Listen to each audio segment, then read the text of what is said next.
Namaste, everyone. I would like to discuss about being Cherokee and my experience of being Cherokee. Now, for myself, I have Cherokee on my mother's side with my grandfather. I had Cherokee on my father's side with both grandmother and grandfather. And when it comes to my young years of having an elder to work with me and teach me, you could say that the spirituality of the Cherokees, I did not have that, right? Usually there's like an elder, like a father, mother, grandmother, grandfather that would sit with you and tell you stories and teach you the kind of spirituality and the artistry of the Cherokee. I didn't have that because my particular lineage, we are voyagers, and there's so much intermixed with that.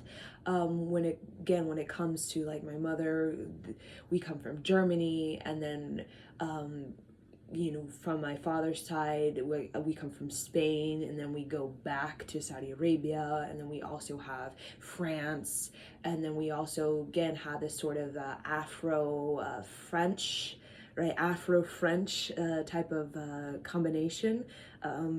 And then we also have the Cherokee. So my lineage has been voyagers, right? In the last 4 centuries, there's been a lot of migration that that has taken place. So when it comes to the practice of the Cherokee itself, the spirituality and the artistry, there are a few members in my family that have practiced it, and there are many who are not open to it, right? And that's kind of how it is. There are many who are going to be open to it, and then there are going to be many who are going to not open that door, right? It's like the Assachic record. It's like a library. Some people, they want to learn, some people they don't want to learn, right? And that's fine, right? They rather learn a different subject, right? And for me, I decided I wanted to not only learn the subject of the Cherokee, but I also just, I don't know, involuntary or indirectly learned the subjects of many voyaging groups in my lineage when it comes to my fascination with Spain, right? That brought me to Spain. That was with my study abroad, that I was like so mesmerized by this Segovia that I went to, and I was just had this major download of all these past lives that I had in Segovia, which I thought was very interesting. That was a particular study abroad that I almost felt my ancestors were pushing me to go, and they made it so there was no chance that I could not go, right? Everything financially, everything with the scholarship, everything was almost like, here you go, that type of thing, like, here you go. Because they wanted me to have that sort of download or that sort of activation on that area that is going to potentiate me in the future to having a more fully developed spirituality when it comes to my lineage, right? And then I also have this great fascination with Saudi Arabia and how I've been able to cultivate the spirituality of this area through Yogi Bhajan. I have, because Yogi Bhajan is from Pakistan, and he has a very deep lineage in Saudi Arabia, and I kind of been cultivating that again, that part of myself through Yogi Bhajan, right? And then when it comes to Cherokee, what has been you could say my teacher or a guide to me when it comes to the learning of the spirituality and the artistry has been through a great grandmother on my father's side, who I call her Tabaris, or she has called herself Tabaris, and she is a woman that is an ancestor that has been with me and has been sort of guiding me through the Cherokee lineage, right? Unraveling to me the spirituality and the artistry. And you can see in all my sort of channelings, my prolific channelings, that I have a lot of, you could say, a deep sort of a channeling ability, right? That has been gifted to me from the Cherokee side. And I want to share with you all. I mean, the information that's coming through is just so much. Like, it's just so much, right? When you open it up, it's just so much. So my understanding with myself, again, and being a Cherokee, that I've always resonated with being a part of the Lyra constellation. The system, I'll say, the Lyra system. And I do resonate with being in that area on a planet that has a sort of a bloodline of the Cherokees as well. But the Cherokee bloodline is not only, again, it's not just planet Earth. There's actually other, we could say, star systems that actually share the bloodline with the Cherokees. Pleiades is one that I resonate with when it comes to the bloodline. And when it comes to the Lyra system also has sharing of the Cherokee bloodline. Now, for myself, going beyond this planet, and what's been revealed to me through my visions and meditations is that I am a part, or have been a part of, a planet that is very like aquatic, right? That very aquatic, or I resonate with that very much. And very similar to Atlantis, we had a sort of, again, Atlantis had a sort of supreme technology, very advanced technology, but it was very grounded, and it was it was like a renewable energy. Even when it comes to the technology of, we can see like we have today with a lot of the phones and, with all of the TVs and all of these kind of high def type of electromagnetically highly stimulating, and even it can burn you out type of technology, because it's so electromagnetically stimulating, and it can burn you out even psychically. Electromagnetically can burn you out, that type of thing, that type of technology that many planets have, especially the Greys. They have that, and that's why they're hairless, boobless. That's why they don't really have, like the sexual organ that we kind of have, right? In many ways, because their technology, they burn themselves out with their technology. Because we talk about 5G, we talk about, imagine 12G. We would be losing our hair, right? By that much electromagnetic stimulation, we would be losing our hair, and we would probably, right, our brains would probably get massively large, right? So with the sort of planet I come from, or have, through the Cherokee, is not like that. Is not, we think gray aliens with the big heads and the bodies, and they, like, have no hair and type of stuff like that. These particular Pleiades and Lyra system, they did not go that far. They chose not to go that far with their technology, right? So they kind of tapped out, right? So, we had like 5G, right? And we're like, that kind of thing, because it's like, woo, it's really draining. It's really, really pressurizing on the system, or can burn you out. And when it burns you out, there's all kinds of consequences, right? Which is being infertile. And a lot of the Greys and a lot of particular planets that have that sort of high supreme technology are actually infertile, right? They burn themselves out. They psychically and electromagnetically, so they don't really have, they're very infertile, right, in many ways. So with Lyra and in this particular Pleiades, it's very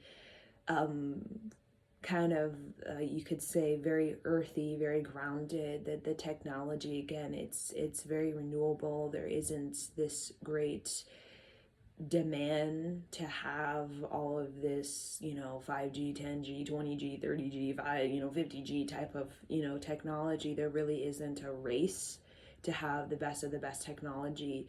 There's a sort of contentment with having just a certain amount of technology and really focusing on the renewable. So when I mean the renewable, I'm talking about um, the I'm talking about, like, with Lyra, the system that I have being aquatic, this kind of aquatic sort of planet. There's a lot of renewable energy, like solar, wind, there's water, there's earth with the magnetic, the harnessing of the energy of the earth. And that is being used to sort of sustain their technology, right? And all of that is very healthy, as you know, for the physical body. And it doesn't drain and it doesn't overstimulate the physical body. It doesn't burn out the physical body, right?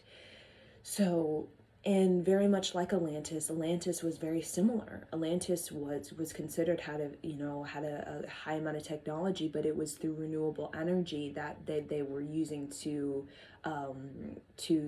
really bring about this expansion of contact and connection, right? So with the Cherokee and the spirituality and the artistry for myself,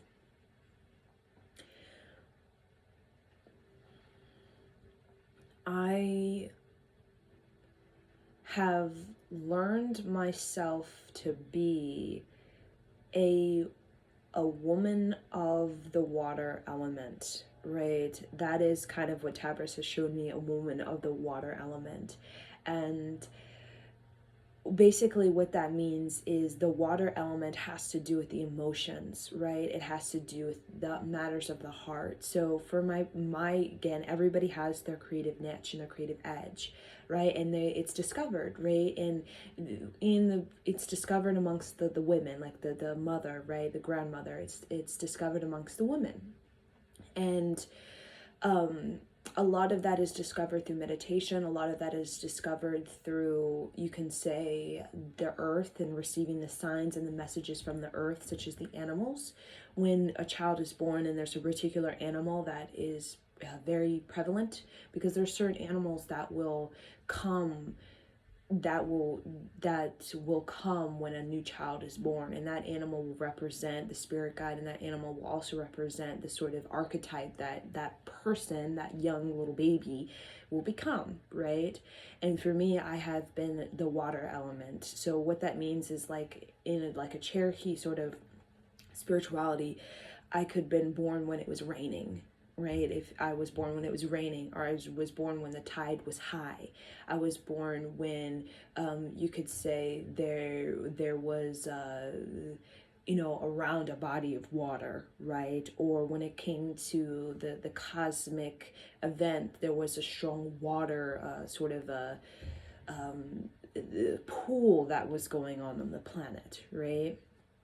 And what that means is I have a sort of for me, it's the emotions. It's the mastery of the emotions. It's the healing of the emotions, right?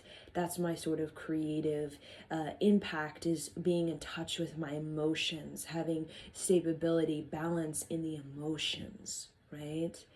So also with, again, this is all like sort of given to me through my connection with the ancestor. And the one thing about my particular sort of lineage is we do have a mediumship ability that's very strong. My father has it, or had it. My grandfather has it, and his mother had it as well, right?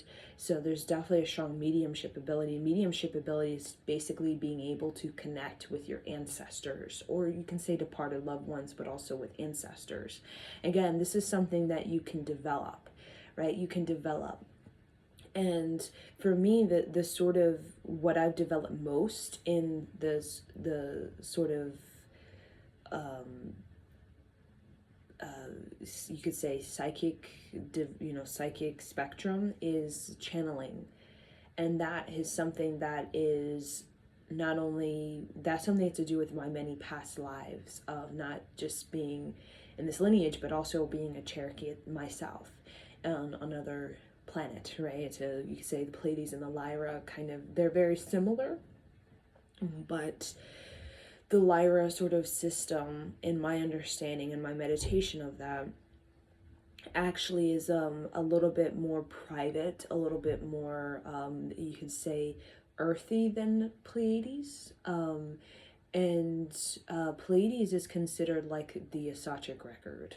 Like they have a huge library of information. Like, ooh, very very prolific library they have, and that's why they're seen as a, you can say a sort of a teacher, a professor type of system. They're just teachers and professors because they are basically the Sachic record of many many planets, and many planets that are even have been destroyed, right? They carry a lot of knowledge, and that's why a lot of beings go there to connect with this Sachic record, the knowledge of many various planets. But Lyra is very different. Lyra is a very private, I believe that there's sort of two planets, right, where Pleiades has several planets that have Pleiadians, right? And I feel like Lyra has like two sort of planets that they kind of, this particular, I would say, civilization inhabits. And these particular planets, they are very much close knit with water, living very much very close with water. And they have a lot of sort of, the architecture is very much very like a wood element type of architecture, right? Very like a wood element. Kind of what you can see wood element also is like tree houses and these type of things. They really wanted to integrate themselves with nature, but they are, don't get them wrong, they actually do have a lot of technology, but they wanted to create the maintain the status of being a well integrated being, right? There are a lot of beings, ETs, that are not integrated on their planet, meaning they have what I call space sickness, right? Space sickness, right? Where you're very ungrounded. You know, a lot of, you know, some ETs like the Greys, they have explored and traveled to so many planets that they're very ungrounded, right? And a lot of the where I come from, you have the opportunity to travel, but you don't do it unless it's necessary. It's not just like, right, because there's a space sickness. It can make you very ungrounded, right? So with this particular place, again, there's the technology to be able to come to Earth or Pleiades or whatnot, but it's not necessarily, the people are very content with being on this planet. And a part of the kind of, you can say, the experience of being on that planet is very similar to the experience of why people incarnated during Lumeria, right? It's very similar to why people incarnate during Lumeria, this particular star system. It's really about being talented and gifted and really finding these type of talents and gifts. So a lot of people, there's a lot of sort of artistry, of rich artistry when it comes to self-expression that's on this planet. A self-expression that's very similar to the Cherokee self-expression when it comes to chanting, right? They have a very sort of beautiful sort of musical development that they've had. They're very, very musically advanced we'll say, these particular planets, right? When it comes to the self-expression through the music, through the chanting, they have a very, very sort of beautiful language, written language, also verbal. They have a beautiful, beautiful language. They again, they have beautiful literature. That's why a lot of people come to this particular planet, because they have a lot of beautiful, rich artistry, very much like the Cherokees in many regards. And they also have the deep respect for the animals on this particular planet, right? Again, some planets, like you see these gray type of beings, or some planets I've meditated upon, and I could feel they have actually, many species of animals have gone extinct because of their burning themselves out with their technology, right? Because animals, they're very instinctual, they're very intuitive, they're very sensitive, so they can sense that sort of those sort of power tower type of, the power towers, and how it burns them out, so they will leave. But in many ways, when you have it everywhere on that planet, it's like the animals have nowhere to go. So a lot of animals have gone extinct, because when I look at some of these planets in meditation, like grays, it just feels like they don't have as many species of animals, or even as plants as we do on planet Earth, or like Pleiades or the Lyra system, right? And even some other beings as well, like the Dracos and stuff. I feel like they also have a sort of limited, they don't have as much species of animal or even plant as we do, right? Because again, that space sickness bleeding into a planet actually is it's like poison, right? It's very poisonous to the animals and to the land, right? As we're discovering the plastic, we're discovering plastic is very poisonous in many ways, right? It's not very healthy for your biology. So with the Lyra system, very similar to Lemuria, and Lemuria also, there's a Cherokees that come from Lemuria, the bloodline. The Cherokee bloodline is very old, very, very old, and it goes back. But there's a period we can call like an ice age, or there was another period where Cherokees, many of them left to, again, they're not from like North America, particularly they're this sort of spirituality and artistry is actually from a different planet. And from also, it goes way back to a different civilization on planet Earth. We talk about the Lemurians, and the Lemurians, very similar to the Cherokees in the way that they're very earthy, they're very grounded, their technology is very integrated into their community. They have a very developed community, they have a very developed sense of self-esteem, and they have a very good sort of rite of passage into womanhood, manhood type of thing.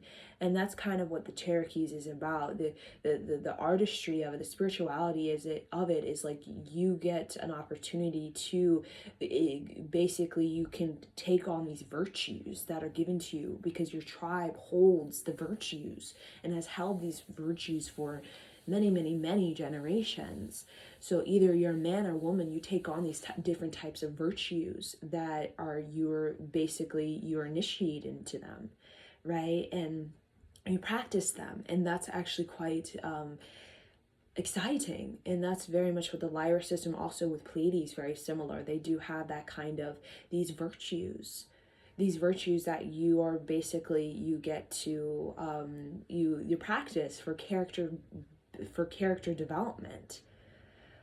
And type of, the virtues, you can have like 3 virtues that represent you, like your character can be of like 3 virtues, right? That when your tribe connects with you, you're that, right? So like for my 3 virtues, for example, and it's what's most strongest in your energy, right? And you learn that through the rite of passage of womanhood, manhood, into your self-esteem. Because a lot of the Cherokee the sort of artistry spirituality is about self-esteem, and it's about self-expression, and how you discover your self-esteem is through self-expression, both as a man and as a woman, right? And that's what gives you the sort of balance and the virtues, how we just, sort of find our virtues, our three virtues that really represent our incarnational discovery, incarnational mastery.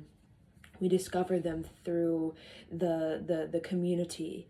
And there again, we can see it as very much like a socialist type of, right? There's a community that is very, very much involved in each other's children's lives. Again, it's much smaller, right? There's not,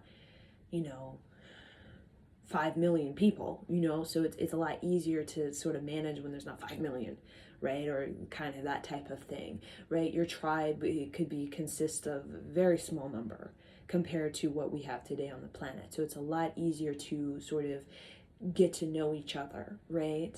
And also you have these sort of minor, these clans that they're more like your unit, right? They're unit.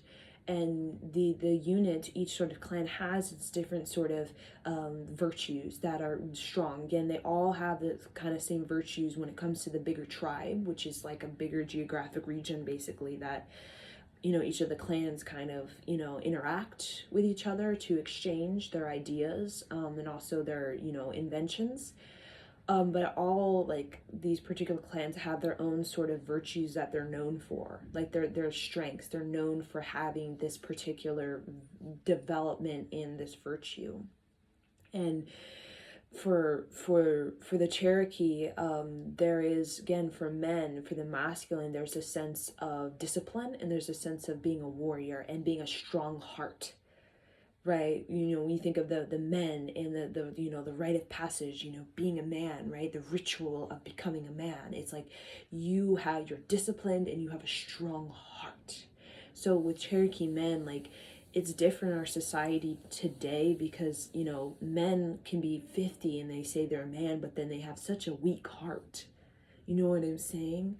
But the Cherokee with men, particularly with men, and they're sort of, becoming a man, right, is they have a strong heart. A strong heart. Meaning they have a sort of strength in emotions, right, in their emotions. And how you really gain the strength of the heart is there's respect of the animal. So like with hunting, there's a respect that you give that gives you this sort of you can say this heart, right, this strong heart. And with women, like women becoming woman is, becoming, the rite of passage of a woman, and how a woman really becomes a woman is through her creativity, right, her self-expression that she again uncovers in her own time. Like it's almost like like a wolf, and every wolf has a different howl, right? There's different sort of the pack of wolves, no two wolf has their the same howl, right? So as a woman, it's in finding becoming a woman is finding your unique sound current, right? So when all the women are chanting, you have your unique sound current, and that means like almost like a man coming into his voice, right? It's like a woman when she comes into her voice, that's when she becomes a woman, right? Because a woman, it's like coming into your voice, that again coming into your sound current. And when you're a girl, that type of thing, your sound current is a little bit, you don't know how to speak, you don't know how to articulate, right? You don't know how to express, you know what I'm saying? Like a how, like you haven't found your how, right? And when you do, that means you've become a woman, right? And the same thing with a man. When a man, he finds the strength of his heart, right? The strength of his heart, which is basically finding his respect, right? His respect for himself, for the animals, right? Finding his, being tapped into his emotions, finally coming into his feelings, right? When a man finally comes into his feelings, that's when he becomes a man. In our society today, a lot of men, they're like 80 and they have never come into their feelings, right? They've never come into their feelings, right? Because a part of hunting is you have to be instinctual, you have to be intuitive, right? And you got to be tapped into your feelings, right? Because the feelings is where the self-respect lies, right? So with the Cherokee and what, even with me and my kind of character, right? My voice, right? As a woman, right? When you find your sound current, when you find your voice as a woman, you start to become a woman.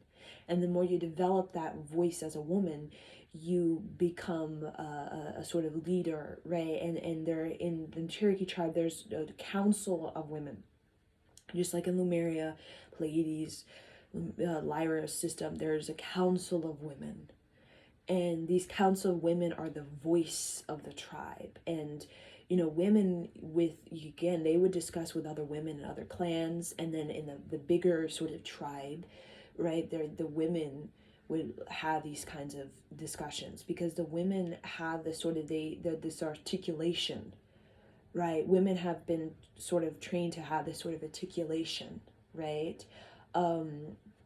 Because we women have a kind of a level head, right? We have more of a level head because we're more integrated into the creativity and the sort of the fairness, right? The having a voice is about bringing fairness, right?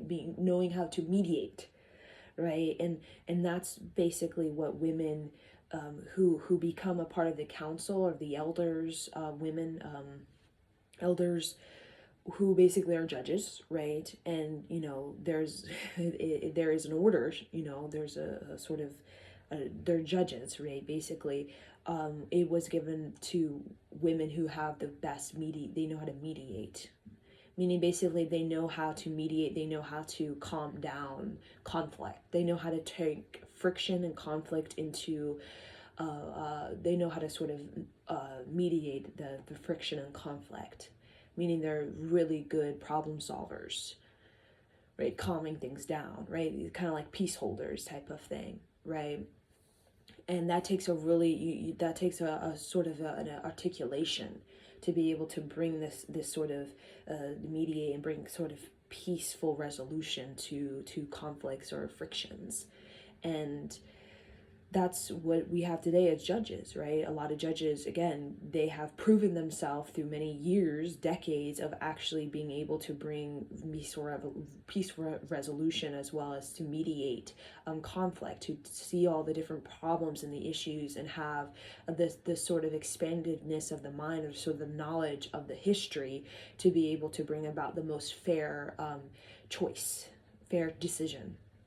And that's kind of what women were doing, right? And again, this is the Cherokee I'm talking about that is very much older than what we think, right? This is not about United States of America type of Cherokee. This is like before United States, before before even the medieval period. I'm talking about Cherokees that have a sort of integration in Lemuria, have an integration on the Lyra system, even Pleiades. And like I said, the experience a lot of, again, with Lemuria, again, there's a Cherokee bloodline there. They actually, again, they had the technology. They knew they had the technology on file. They had the 5G, 10G, 20G, whatever. They had that. They had that possibility, but they didn't choose it, because they wanted to focus on the development of the spirituality of the human. They didn't want to focus on the development of the technology. They wanted to focus on the development of the community, of the spirituality, right? Of the human, right? They wanted to elevate that. That was their focus. Their main focus was the spirituality, as well as the character development of the people, right? So in many worlds, you can see like they have a really advanced technology, but then on a spiritual, emotional level, you can feel that they don't really they're kind of shrunken.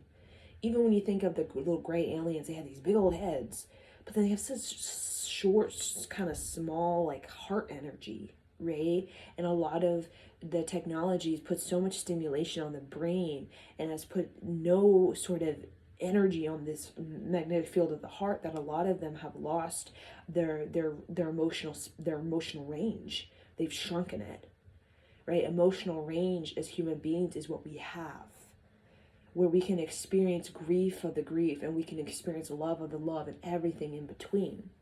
But when you put so much the stimulation and you burning out the electromagnetic field of the human being, that's the heart. When you burn it out, and again, you're burning it out. And a lot of people, the mind is just so stimulated by it that there's no focus on the physical body.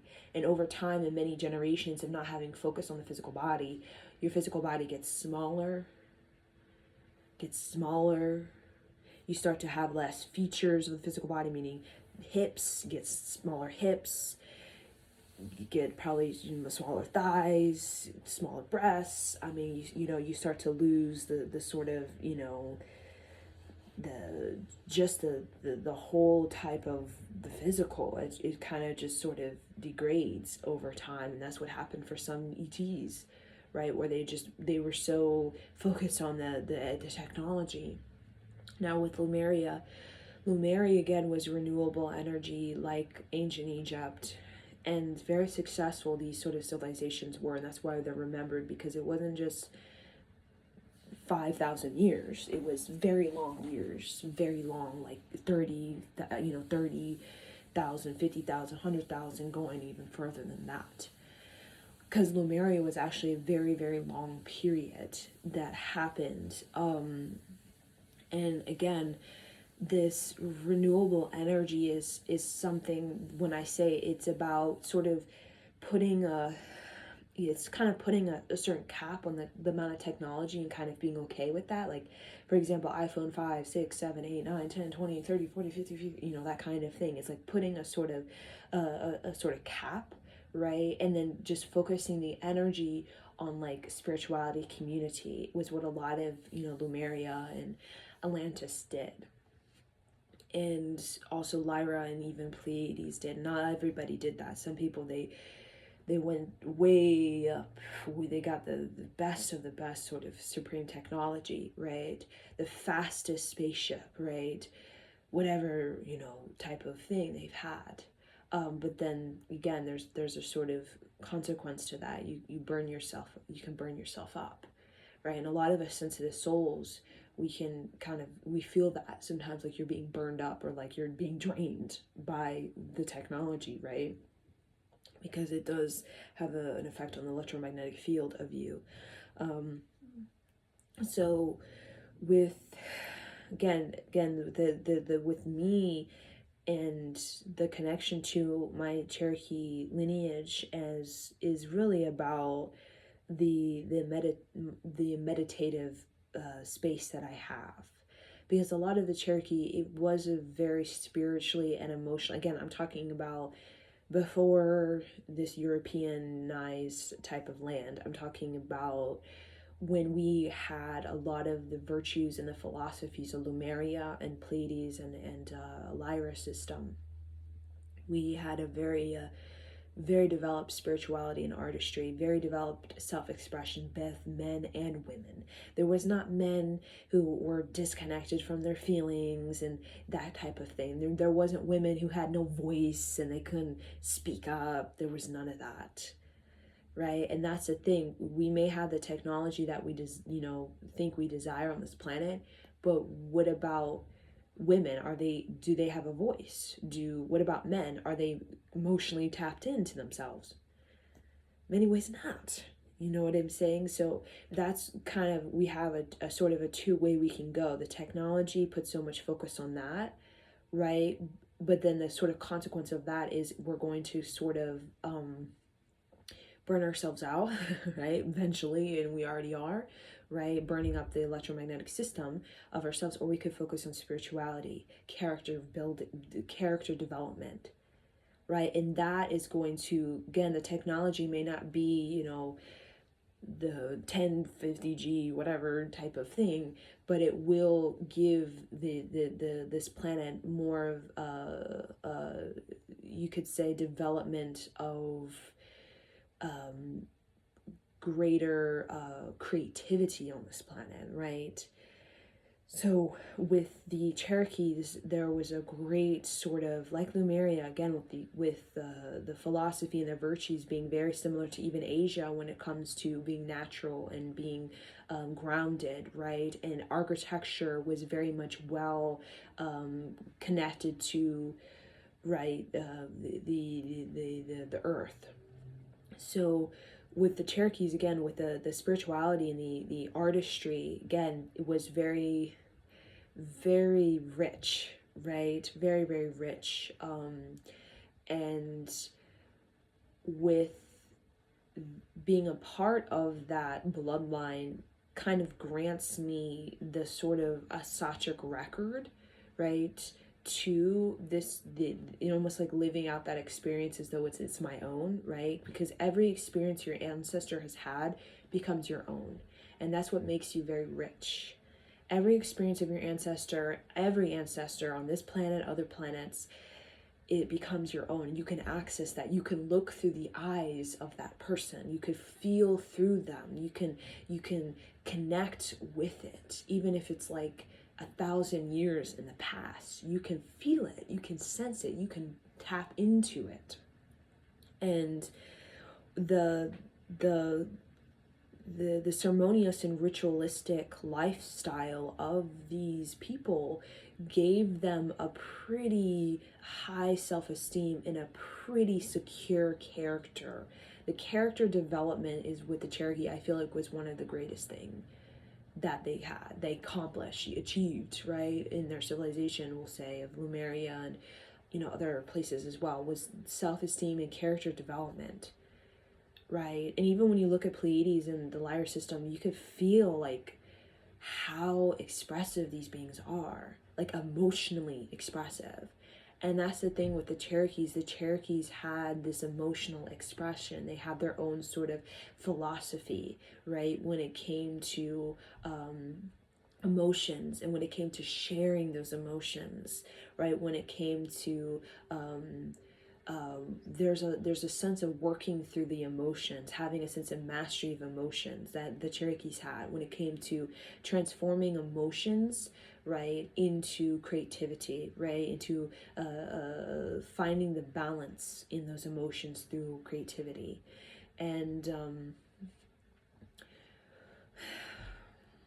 a lot of the sort of mending or resolving, or the sort of kind of finding your character, was also through finding your ability to, your contact with the natural world, right? That's how you really found your character, is your contact with the animal and with the plants, is what really gave you that sort of your character, right? So when it came, I'm just gonna share this. When it came to headdresses, that's something that's coming up because I'm seeing it in my head. Headdresses. Again, women had headdresses, men had headdresses. Okay, it went both ways. But with women, it was a woman who had the voice. She had a voice, right? Like a judge, basically, a great judge, right? Had a voice, and the character she had, the creativity she had was very, very, very stabilizing for her tribe, right? Her people. And with the man, right, the great chief, the headdress had to do with ability to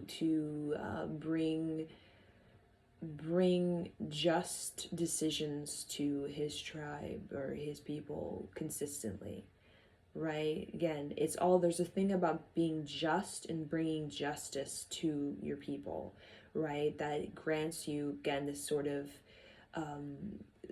this character, right? This character of being reliable and someone they can count on you, right? Having the intelligence, right, that is able to bring stability and bring fairness to the group, to the tribe, right? In many ways, in some ways, again, the wars and stuff like that basically happened while the wars of this planet, with medieval wars and all that kind of wars, like, again, we're all connected, so definitely the wars or that type of thing, that represents the sort of the degrading of the character of both man and woman, right? The downfall, or the sort of the sort of character. It's almost like there was a not the rite of passage into womanhood and manhood wasn't met, right? Because if you really went into it's almost like you didn't make it, right? You didn't fully graduate becoming a man or a woman, but then you're claiming yourself to being a man or woman. And when you really fully haven't come into your character, your self-esteem as a man or woman, you really can't make those just decisions, right? Because you really haven't come into your strength, either strength of your voice or the strength of your heart, right? And that seemed to be the main focus, is the self-esteem and the character development of the people. So I just wanted to share this with you all at this time. Just kind of channeling, right? Kind of free-flowing about being Cherokee and what that is like for me, and how I connect with it, and how I've continued to connect with it throughout time as I continue. And just like a last thing about myself, right? And again, as a Cherokee, you have your sort of character, you have your unique how, you could say, right? You have your it's almost like each Cherokee, there's a certain plant and there's a certain animal that represents you, and that plant will grow when you are born, in a certain plant that will seem to grow abundantly when you're born, and a certain animal that will be around a lot when you're born. And again, with Lemuria and Pleiades, Lyra, and even North America, there's a lot of a sort of magic to the earth, right? And to the ability to find your self-esteem and your character. So for me, the three virtues, again, that I've discovered with my particular lineage with Tabris is about women, right? Which is about the femininity, right? And the femininity also has to do with the working, kind of like a water element as well, right? Femininity is a water element, also a fire element energy. Femininity, that's something that is again, like a character development. Everybody has a different sort of character development and a sort of emphasis, right? Like everybody has a different subject of study, right? That they're really gifted at. So there's a sense of femininity, there's a sense of freedom, that's one. And the third,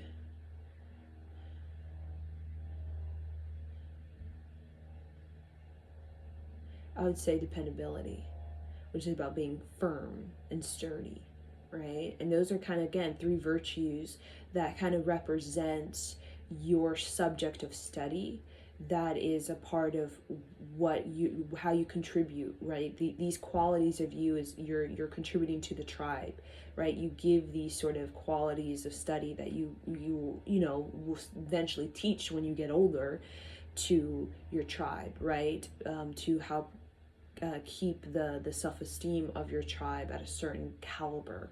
Because again, when the self-esteem drops, which it has in many ways, that's when we really do have these kind of wars with each other, right? Because without a certain self-esteem or a certain character development, we really don't have this sort of maturity as a man or a woman to really have the intuition, or the sort of the corrective skill to be able to mediate, right? And that's kind of what the development of the spirituality is for the Cherokee, and the artistry is. It's basically about giving you the skill of being able to mediate, giving you a skill to be intuitive, giving you a skill of being able to bring just decisions through sort of your self-esteem, right? That gives you this sort of self-responsibility, right? Where you are very